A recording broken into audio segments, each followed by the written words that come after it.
So here's some stats to validate your point. Then and now, Portugal's drug decriminalization. In 1999, they had 369 overdose. In 2016 was 30. In 2000, they had 907 HIV diagnoses through injection. Now it's 18.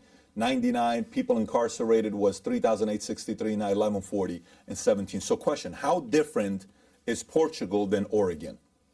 We don't have enough stats yet for Oregon in order to quantify this. It is obviously Oregon passed Measure 110, and we'll see. Because I think that, as much as I'm a firm believer in sensibly regulating all drugs, because I'd rather have the government in charge of potency and the FDA and those, officials.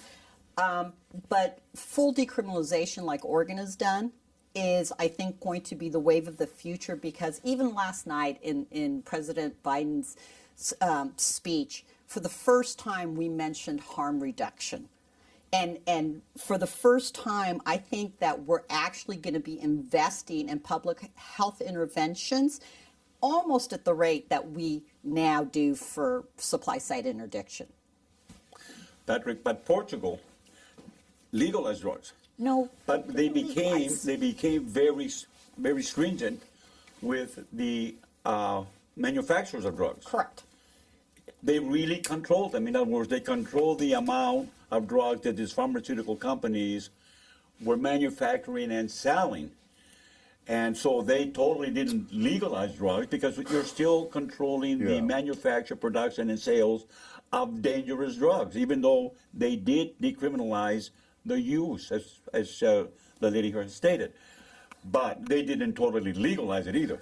Well, and that's what is decriminalization, what is legalization, what's sensible regulation. There's a continuum on the spectrum.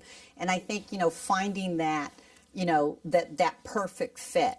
I don't think you're ever going to see a heroin store at the corner of, 5th and Main in America. But you will have heroin-assisted treatment programs that are much more efficacious. So, for example, in Switzerland, this is not anything new. This has occurred across the world in many aspects.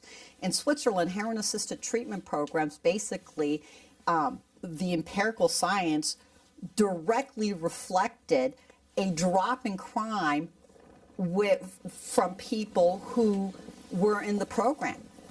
People got off welfare. They reintegrated into their families, their communities. And so we know public health interventions long term are much more efficacious than using the hammer of the criminal justice system. If you enjoyed this short clip, give us a thumbs up and subscribe to the channel. And if you want to watch the whole thing, click over here.